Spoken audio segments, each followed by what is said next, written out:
નમસ્કાર. આજના આ ખાસ વિશ્લેષણમાં સ્વાગત છે.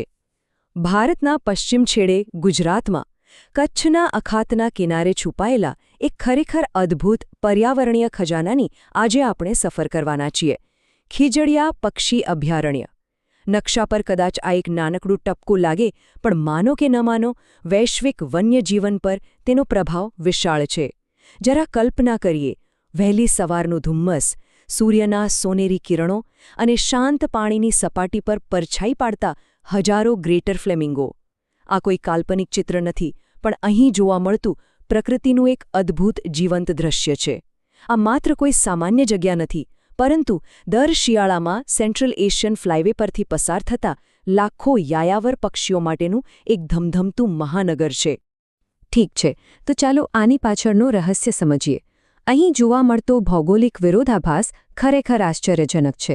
જરા વિચારો, એક તરફ મીઠા પાણીના વિશાળ તળાવો અને બરુવાળા વિસ્તારો છે, અને બરાબર તેની બાજુમાં ખારા પાણીની ખાડીઓ અને મેંગ્રોવ્સના જંગલો છે.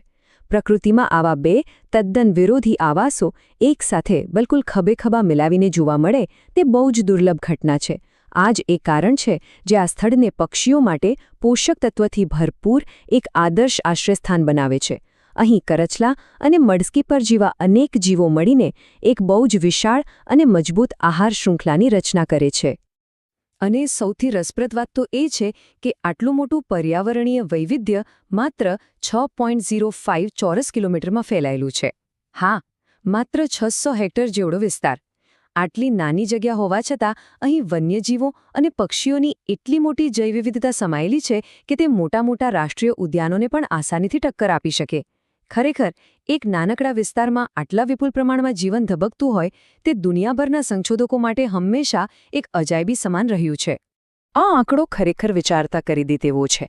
2024-25ના તાજેતરના આંકડાઓ મુજબ આ નાનકડી જગ્યામાં પક્ષીઓની એક બે નહીં પણ પૂરી 332 પ્રજાતિઓ નોંધાઈ છે.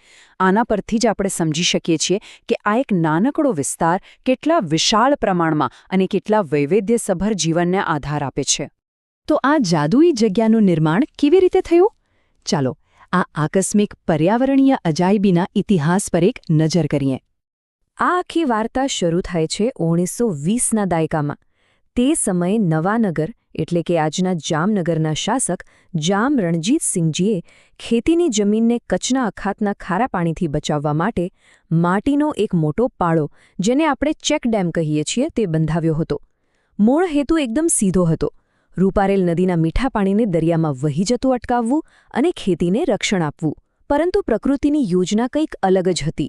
આઝાદી પહેલાંના આ માનવીય પ્રોજેક્ટે અજાણતા જ આધુનિક અને અદ્ભુત બેવડી ઇકોસિસ્ટમનો પાયો નાખી દીધો. ચાલો જોઈએ કે સમય સાથે આ સ્થળ કેવી રીતે વિકસિત થયું. આઝાદી પહેલાં બંધાયેલા ખેતીવાડીના એક સામાન્ય બંધથી શરૂ થયેલી સફર છેક 1981-82માં એક સત્તાવાર વન્યજીવ અભયારણ્ય સુધી પહોંચી. અનેક દાયકાઓની જાળવણી પછી આખરે વર્ષ 2022માં તેને આંતરરાષ્ટ્રીય સ્તરે મહત્વપૂર્ણ રામસર સાઇટ તરીકે એક મોટી વૈશ્વિક ઓળખ મળી. ખરેખર, એક સાધારણ માટીના પાળાથી લઈને આંતરરાષ્ટ્રીય સીમાચિહ્ન સુધીની આ યાત્રા અદ્ભુત છે. અને હવે વાત કરીએ આજના સમયની, જ્યાં આ સ્થળ વૈશ્વિક પક્ષીઓનું એક જીવંત મહાનગર બની ચૂક્યું છે. આ માત્ર એક સામાન્ય વિરામસ્થાન બિલકુલ નથી. વૈશ્વિક સ્તરે લુપ્ત થવાના આરે ઊભેલી અને અત્યંત સંકટગ્રસ્ત પ્રજાતિઓ પોતાના અસ્તિત્વ માટે પૃથ્વીના આ જ ચોક્કસ ટુકડા પર આધાર રાખે છે. વિશાલકાય ડાલ્મેટિયન પેલિકન, ભાગ્યે જ જોવા મળતું Indian skimmer, Palas fish eagle અને બ્લેક નેક્ડ સ્ટોર્ક જેવા પક્ષીઓ અહીંનો જ એક હિસ્સો છે. અને ગ્રેટર ફ્લેમિંગોની વાત જ શું કરવી! જ્યારે તેઓ આકાશમાં ઉડે છે ત્યારે જાણે આખો માહોલ રંગીન બની જાય છે. અને આ બહુ જ સુંદર રીતે દર્શાવે છે કે કેવી રીતે દરેક પક્ષી આ જગ્યાનો પોતાના માટે અલગ અલગ રીતે ઉપયોગ કરે છે. ઉદાહરણ તરીકે બ્લેક નેક્ડ સ્ટોર્કને જ લઈએ. તે પોતાના લાંબા પગ વડે છીછરા પાણીમાં ચાંચ ખુલ્લી રાખીને એકદમ શાંતિથી આગળ વધે છે. જ્યારે બીજી તરફ સ્પૂનબિલ પક્ષી સાવ અલગ રીતે શિકાર કરે છે. તે પોતાની ચમચી જેવા આકારની ચપટી ચાંચને પાણીમાં ડાબી અને જમણી બાજુ ફેરવીને ચતુરાઈથી ખોરાક પકડે છે. આ છે પ્રકૃતિની અદ્ભુત વ્યવસ્થા, જ્યાં બધા જ એકબીજા સાથે વહેંચીને જીવે છે. આ જગ્યા કેટલી ખાસ છે તે સમજવા માટે ભારતના પ્રખ્યાત પક્ષીવેદ ડોક્ટર સાલેમ અલીની આ નોંધ બહુ જ મહત્વની છે. 1984માં તેમણે અહીં મુલાકાત લીધી અને આશ્ચર્ય વચ્ચે નોંધ્યું કે માત્ર એક જ દિવસના નિરીક્ષણમાં માત્ર એક જ દિવસમાં અહીં 104 અલગ અલગ પક્ષીઓની પ્રજાતિઓ જોવા મળી હતી. આ માત્ર 600 હેક્ટર જમીનમાં રહેલી અદ્ભુત જીવંતતા અને પ્રકૃતિની ઉદારતાની સૌથી મોટી સાબિતી છે.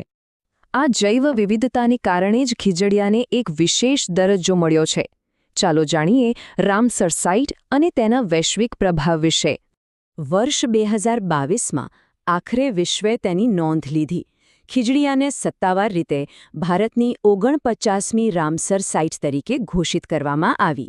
આ કોઈ સામાન્ય વાત નથી. આ હોદ્દો એ વાતની વૈશ્વિક પુષ્ટિ કરે છે કે યાયાવર અને સ્થાનિક પક્ષીઓ માટે જૈવ વિવિધતા જાળવવામાં આ સ્થળની ભૂમિકા અત્યંત મહત્વની છે. વધુમાં આબોહવા પરિવર્તન સામે લડવામાં આ વિશાળ આર્દ્ર ભૂમિ એક મોટા કાર્બન સિંક તરીકે કામ કરે છે, જે વાતાવરણને શુદ્ધ રાખવામાં મદદરૂપ છે. પરંતુ આટલી મોટી સિદ્ધિઓ સાથે કેટલાક પડકારો પણ જોડાયેલા છે. હવે વાત કરીએ ઇકો ટુરિઝમ અને ભવિષ્યના જોખમો વિશે. તાજેતરના વર્ષોમાં ઇકો ટુરિઝમનો ગ્રાફ સાચે જ ઊંચકાયો છે. 2024-25ના રિપોર્ટ મુજબ 52,400થી વધુ લોકો આ અદ્ભુત નજારો જોવા માટે અહીં આવ્યા છે. પ્રવાસીઓની આટલી મોટી સંખ્યા બતાવે છે કે લોકોમાં પર્યાવરણ પ્રત્યે જાગૃતિ વધી રહી છે, જે બહુ સકારાત્મક બાબત છે. પણ તેની સાથે જ આ વધતો જતો પ્રવાહ અમુક નવા પડકારો પણ લઈને આવે છે, જેને નજરઅંદાજ કરી શકાય નહીં. અહીં વિકાસ અને પર્યાવરણના સંરક્ષણ વચ્ચેની પાતળી ભેદરેખા સમજવી બહુ જરૂરી છે. એક તરફ સરકાર પ્રવાસીઓની સુવિધા માટે વોચ ટાવર, ફોરેસ્ટ કોટેજ અને ઓબ્ઝર્વેશન પ્લેટફોર્મ વિકસાવી રહી છે. પરંતુ બીજી તરફ આ જ માનવીય હસ્તક્ષેપ પ્રદૂષણ અને પ્રાકૃતિક આવાસને નુકસાન પહોંચાડી શકે છે. આપણે એ પણ યાદ રાખવું જોઈએ કે સ્થાનિક માલધારીઓ અને ખેડૂતોનું જીવન આ પક્ષીઓ સાથે એકદમ સહઅસ્તિત્વથી જોડાયેલું છે. આ નાજુક ઇકોસિસ્ટમે 2001ના ભયાનક ભૂકંપ અને વારંવાર આવતા ચક્રવાતોનો સામનો કરીને પણ પોતાની જાતને ટકાવી રાખી છે. પ્રકૃતિ તો પોતાની રીતે મજબૂત છે, પણ શું આપણા દ્વારા ઊભા થતા જોખમો સામે તે ટકી શકશે? તો આખરે આપણે એક એવા વિચાર પ્રેરક પ્રશ્ન પર આવીને ઊભા છીએ. સેન્ટ્રલ એશિયન ફ્લાયવેના આ મહત્વના માર્ગ પર જેમ જેમ માનવ હસ્તક્ષેપ વધી રહ્યો છે, ત્યારે પ્રકૃતિનું આ આકસ્મિક અને નાજુક સ્વર્ગ ભવિષ્યમાં તેનું સંતુલન કેવી રીતે જાળવી શકશે? આ પ્રશ્નનો જવાબ માત્ર નીતિઓ પર નહીં, પણ સમાજ તરીકેની આપણી સહિયારી જાગૃતિ પર નિર્ભર છે. આજના ખાસ વિશ્લેષણમાં જોડાવા બદલ ખૂબ ખૂબ આભાર. શીખતા રહીએ અને પ્રકૃતિ વિશે વિચારતા રહીએ.